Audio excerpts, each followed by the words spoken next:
Hey everyone, welcome to the Season 2 wrap-up show of the Your Project Shepherd podcast. Just like we did at the end of Season 1, I wanted to briefly hit some highlights of what we talked about over these last 17 episodes, where our theme was, what does it cost? Now, I hope you weren't too frustrated that you didn't get a lot of concrete answers regarding cost. There were a few times we got into specific numbers, but I hope that you saw for a lot of the things that we do, there's just not a hard cost associated that we can give. It's really about defining what you are able to or want to spend, communicating that to your team, and then designing to meet that goal.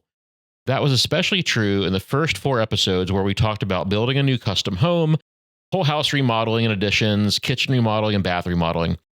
And a lot of other things that we talked about, like solar and battery storage, outdoor living, landscaping, and pools, those were more driven by like the size of the home and what features that you're looking for. So even though that we weren't able to get into specifics, I hope that those conversations were helpful to you if you're trying to plan a project and they help you understand what drives that cost. One of the big takeaways that I want you to have in regard to cost is that you just can't force it. You can't fit a square peg into a round hole. Once you've built that team that you can trust, and that team tells you something can't be done within a budget, believe them.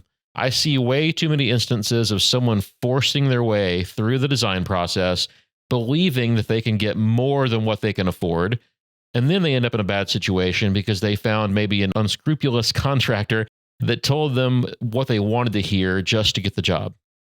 I mentioned this before, but it definitely bears saying again. People get caught up in something called the sunk cost fallacy. This means that they keep a process moving forward even after they were told it wasn't going to work. They've already sunk time and money into designing something, and they just believe there has to be someone out there who's going to give them what they wanted for what they want to spend. And again, if you go out there looking for that, you're always going to find somebody to tell you what you want to hear. And those people don't always have bad intentions. Sometimes they just aren't experienced either. There's plenty of new or young builders who will tell you they can do something, and they really believe that they can, but they just don't understand the complexities of what they're getting into. I often see this with modern homes or homes that have like really clean, simple looking details. Customers and inexperienced builders both often perceive those as easy projects because they don't see the complexity of what it takes to make it happen. So these folks get in over their heads, and either they just can't pull it off, or maybe they do figure it out, but now the costs have escalated to make it happen. In those instances, the builder is either going to eat it, which could make him disgruntled or even worse, insolvent, or the homeowner is going to be forced to eat the cost, in which that relationship is really going to be damaged. There's great information out there on the internet, but there's probably even more bad information. Facebook has a lot of discussion groups about construction, just like every topic out there, you can find a Facebook group for you. Those groups are ones where homeowners are asking each other for advice about building their custom home. And often there are like some contractors lurking on the groups giving their input too. So you've got people in different parts of the country from different income levels, different kinds of buildings and sizes and price ranges of homes, all in a Facebook group trying to compare costs and give advice. And none of them really know what they're talking about, but they're all convinced they know the right way. And many of them have already been burned by a contractor, so they're turning to each other for help. So you'll hear someone say something like, I'm in Tennessee and I designed a custom home and all these builders are telling me it's going to cost $300 a square foot. And I can't believe it. I can't afford that. Is that right? And then people from all over the country will chime in and say, oh, no way. I just built a house in Ohio for $125 a square foot. And somebody else will say, no, that's cheap. My house in San Diego was $1,000 a square foot.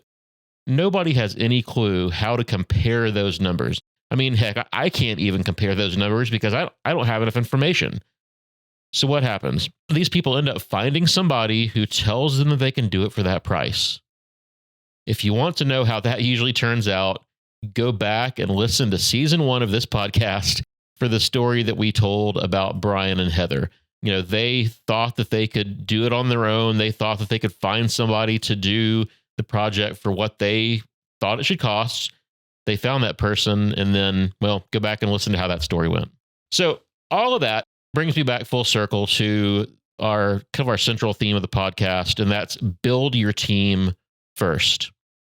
And before you ever start design, communicate your budget to the team. and then have the team design something that will work for you within your budget. Otherwise, you're going to have nothing but disappointment. Everyone has to be a part of that conversation, working together. The architect doesn't know what it costs to build. The builder can't give you a real cost without design and engineering. The builder also can't give you a real number without understanding what your interior design direction is, and at least some of the major selections and finishes. So everyone has to be there. Here's a quick rundown of what I think the best workflow is to go from where you're just thinking about a custom home to having a complete set of plans and a contract and starting work. So number one, again, is set your budget and be honest about what you are really able to spend or want to spend. This can be a 1 to 3 year process. So plan for ups and downs in the economy, stock market, maybe kids being born, kids going to college, all of those things that can affect your financial position. Number 2 is build your core team. It's going to look a little bit different maybe on each home, but it's going to at least include, your architect or home designer, builder, engineer, preferably the interior designer, and then depending on the project, maybe some other specialty designers like a pool designer, landscape, lighting designer, people like that. And if you're busy or if it's a complex project, you're also going to need an owner's representative. And we'll talk about that more in just a minute. Number 3 is let your architect get to a set of conceptual design plans and then stop for a little bit. Stop and let the builder do a high-level budget check and make sure you're within like a 10% cost range of your target. If so, move to the next step. If not, step back and work together to determine the strategy to get the cost down to within your range. Like I said earlier, don't think that you can fit that square peg into the round hole. You've got to trust your team here. Step number 4 is going to be to let the architect move on to what most people call the design development drawings. Now, this set of plans is going to be more detailed with more layers, more pages on the design. Then stop again. Let your builder do another budget check at this point.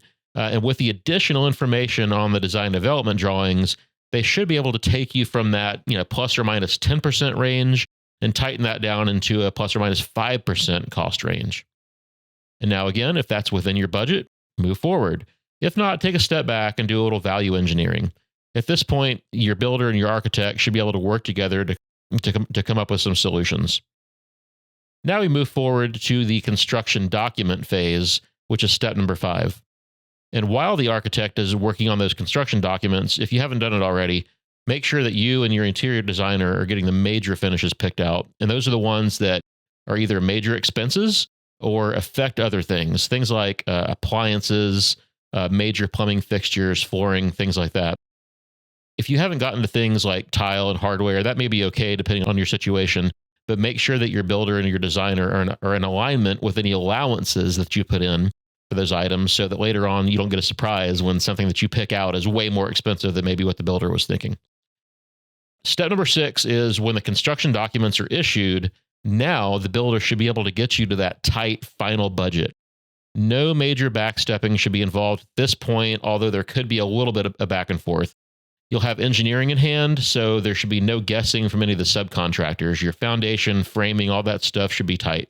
The last step of your design process workflow, step number 7, is going to be getting a good contract and a clearly defined scope of work written. This is the step that even if a good team is built, I often see the ball get dropped. Remember that the scope of work and contract is what's going to define that relationship between you and your builder for the next year or two. It's going to lay out how you're expected to work together, what happens if something goes sideways, and then a detailed description of what it is you're getting. Do not rush through this step. Have an attorney review your contract, then have somebody like me review the scope of work and the details. Even a good builder is often going to miss something at this stage, so an extra set of eyes or two on this paper will go a long way in the long run. So that's it.